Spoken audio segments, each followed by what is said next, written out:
Hang on to your hats. We're coming to you with a very special episode. Welcome again to It Doesn't Take a Genius, conversation with introspective perspectives and pithy points of view. Here are your hosts, my friends, Max and Marty. I think that's Mark and Mike. Yeah, whatever. Well, hello there to the It Doesn't Take a Genius listening audience, both of you. We are excited to bring you another experiment this week, and we would love your feedback on what you think of this. So we've been doing some interviews. Last week we had Matthew Bramer, the lecturer from Baylor, who is an expert not just in organization development, but also in public relations. This time around, we're also dipping into education, but in a completely different way. So this is just a solo show with yours truly. Today, instead of Mike and I interviewing each other, I want to introduce you to a tool. I think this tool will appeal to you if you are one of two groups. So let me give you the lowdown on this. So the first group is anybody who wants to make sure that they think things through. If you're the kind of person who wants to think things through, this is for you. Have you ever left a work meeting where you were trying to make a decision and you found yourself saying, we should have talked about such and such. Why didn't that come up? Why didn't we think of that in the moment? Or maybe, you think you've decided something in the meeting, but then you have to have another meeting later on just to clarify because you hadn't thought it through, right? And we do this in our personal lives too, in our own individual decisions, where we just say, man, I just really didn't think that all the way through. So that's the first group. Just in case I've left anybody out, let me give you the second group. The second group is anybody who feels like they have to communicate.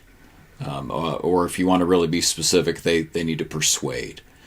Maybe it's persuading a customer. Maybe it's persuading an employee. Maybe a boss, maybe a family member, maybe a peer. Maybe it's an organization. Maybe you're a team, an organization who needs to influence an entire group, whether it's a market or an industry or a regulating body or what have you. And in fact, Matthew Bramer last week, that's exactly what we talked about, right? When we talked about public relations, that in order to have a good relationship with your many publics, you have to, as an organization, communicate with them, right? So yeah, if you're in the second group, that means you need to communicate with people and persuade folks. So yeah, I'm going to go ahead and say that this is a tool that appeals to everybody, and it has a very interesting backstory of how it came about. So we're going to have to go all the way back to the Roman Empire, to the 300s and 400s AD, and talk about one of the very early church fathers of Christianity, St. Augustine of Hippo. So like I said, he lived in the 300s, died in the 400s during the Roman Empire, and before his conversion to Christianity, he was a professor. He was a professor of rhetoric. So we're going to be talking about a very specific tool that is used in rhetoric. But I better tell you a little bit about rhetoric first so that this makes sense, because we say the word rhetoric nowadays and you usually think about, a politician and his rhetoric, or, at worst something like, Adolf Hitler and his rhetoric against the Jews or what have you. And that's not at all what the classical definition of rhetoric was. Rhetoric is one of the 7 liberal arts, and they are called liberal, not because they're left-wing, but because they're the skills that are taught to free citizens. Back in the day, they were only taught to free citizens. Slaves were not allowed to learn these things. They are the skills you need to be a liberated human. In other words, we're not going to let you be a slave. You're not going to be a slave to a despot. You're not going to be a slave to a crafty marketing message. Heck, you're not even going to be a slave to your own passions. Augustine talked about this, that you'd have your loves ordered correctly, God, family, and things below that. So that's what the liberal arts were intended to be about, was to help you be a free person, a liberated person. The Romans took that from the Greeks and really celebrated the liberal arts as the skills one needs to be liberated.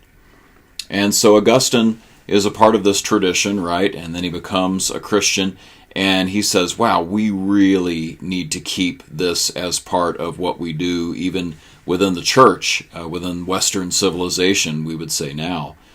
We really need these liberal arts to be part of how we educate our citizens, because we want our people to be free. I'm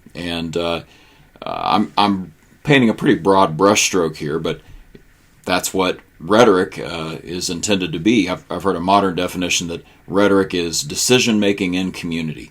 We'll get into that a little bit, but just think of it as the idea that this is the liberal art, the liberating art of persuasion. And in fact, Aristotle said it was the skill of finding all the available means of persuasion. And Aristotle died in the 300s BC. So yes, this is a very old art. Aristotle, in fact, had a handbook for his students that he created around rhetoric. And there's one particular tool he mentions that has uses far beyond, just influencing others and communicating like we're talking about today. And so I want to share that with you. It was in the first real element of practicing good rhetoric. It was called the canon of invention. And the idea was that, if you needed to communicate or persuade on a particular subject, you probably ought to know as much as you can about it. And so you want to create an inventory of all the things you know about it. And that's where we get the word canon of invention. It's invention as in an inventory of all the things you know. And there was a main tool to do that called the common topics. So that is my setup for all the reasons you might be interested in a little tool called the common topics. Think topics as in topography, right? A topographical map shows you all the different levels and elevations of a mountain range or whatever's on the map. You would use the common topics, these topographies, to get a view of whatever your subject is from all the elevations, top to bottom. And in modern practice, there are 5 common topics, 5 specific elevations to visit, really 5 sets of questions you can ask yourself or your team to ensure that you've looked at the topic from every vantage point. So let me quickly give you those 5 common topics, and then I'll give you a little bit of detail on each, and we've got a handout available to you as well on the website. So the 5 common topics are definition, comparison, relationship, circumstance, and testimony. So I'll say it again: definition, comparison, relationship, circumstance, and testimony. And let me explain what each of them might look like as you use the common topics to prepare for a communication opportunity. So let's make up something. Let's pretend that I'm the manager of an employee, and I am going to have to talk to them about their poor performance. All right, so I'm getting ready for this conversation, this communication. I need to do a little persuading. I'm hoping to help this employee improve their performance, and that means this is a little risky, right? This could go off the rails. I really want it to go well, so I'm going to use the common topics to ensure that I've thought it through. All right. So as I describe each of the 5 common topics, notice that I'll give you some sort of sample questions, but there's really no definitive list under each of these 5 as to, here are the questions you ask at this point, and here are the questions you ask on point 2. The main thing is that you try to go to each of these 5 vantage points in some way to fully think something through. So let's start with definition, the common topic of definition. And to use this topic, I might ask myself, what exactly do I mean by poor performance? Let's give ourselves a definition of poor performance. I could spend some time thinking through, what exactly it is that is poor in this scenario with this employee. What are the things I'm noticing that are leading me to this conclusion? I could ask myself, what the elements of his performance are. Maybe the good things and the things that are not so good. What am I hearing him say? What am I observing him do? In all of this, what I'm doing is defining what exactly poor performance looks like. So I'm using the common topic of definition to define poor performance. I could use it in other ways too, but that's what I'm going to choose for this. So next up, the common topic of comparison. And this common topic is exactly what it sounds like. We're going to do some comparing. I might make a list of all the expectations that I have, or that the role, the job requirement, job description has for this particular employee, and then compare it to the reports on that employee that demonstrate how he's meeting those expectations or not. How is he like what's expected of him in his role? And how is he different from what's expected of him in his role? And here's the really big one to me. The differences that I'm noticing, are they differences of degrees, or are they differences of kind? Like that it's a completely different kind of thing. So a difference of degree, or a difference that's just a completely different kind of thing. For instance, am I seeing that he's great when talking to clients, and he just doesn't talk to enough clients? He needs to be talking more, right? It's a difference of degree, that he talks not enough, and I want him to talk more. Or is he talking to clients in a way that is really against our company policies, our culture? It's not our standards for customer treatment. It's just completely different from how our organization expects it to happen. That's comparison. So the common topic of comparison.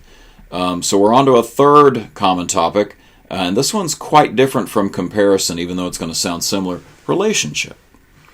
In other words, what might be the cause of his performance? That's a way we could use relationship. We're looking at cause and effect, and the impacts things have.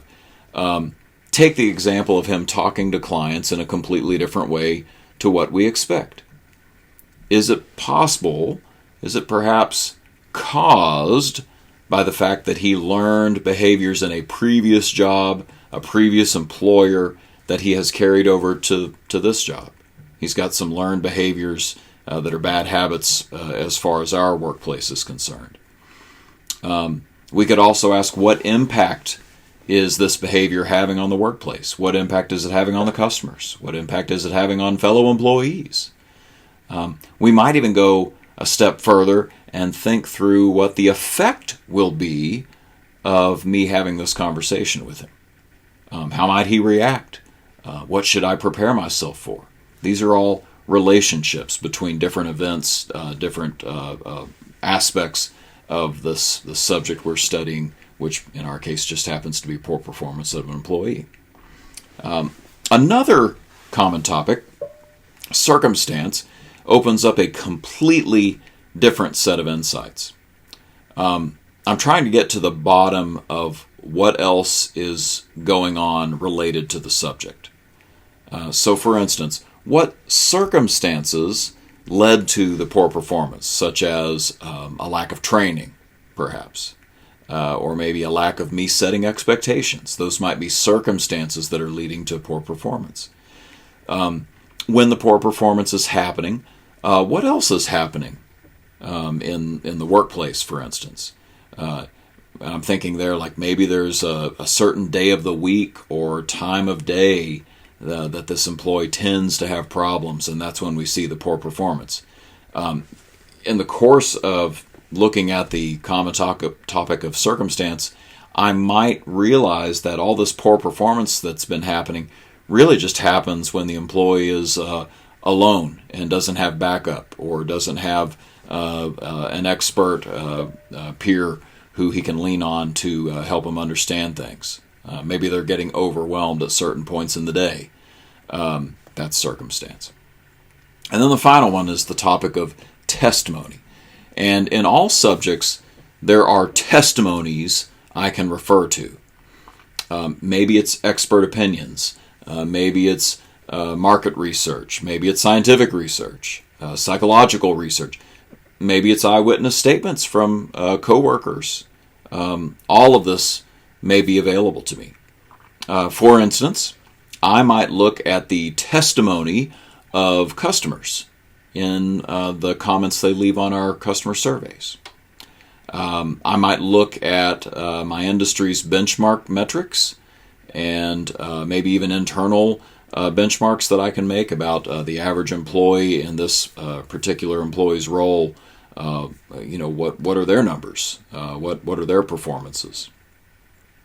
I might, in truth, think through my own past experiences and what that tells me about this particular employee's role and performance. So that's testimony.